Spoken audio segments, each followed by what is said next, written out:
Voici 5 serveurs MCP à absolument connaître si vous travaillez avec l'IA. Le tout premier, c'est le serveur MCP de Tally. Tally, peut-être que vous connaissez, c'est un outil qui vous permet de créer des formulaires, un petit peu comme Typeform ou encore comme Google Forms, sauf que là, au lieu de cliquer et essayer de créer à chaque fois les champs à la main, grâce au serveur MCP, eh bien, vous pouvez, avec un assistant IA ou avec un agent IA, il vous crée ces champs automatiquement. C'est assez magique la première fois qu'on l'utilise. Deuxième, c'est le MCP de N8N. N8N, c'est l'outil d'automatisation dont je vous parle beaucoup.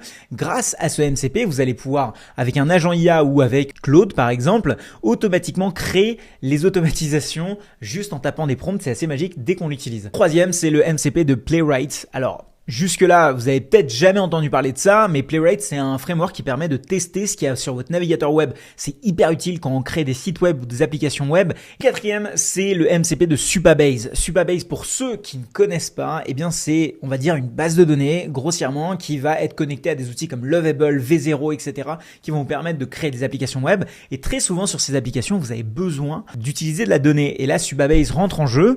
Et le fait d'utiliser le MCP de Supabase, eh bien, vous allez pouvoir beaucoup plus facilement créer, modifier, supprimer, eh bien, mettre à jour vos bases de données sans écrire une seule ligne de SQL. C'est là aussi assez fou. Je vous incite à le tester. Le dernier, c'est Context7. Context7, c'est une bibliothèque géante de toutes les documentations, de tous les frameworks, de tous les langages de programmation du monde.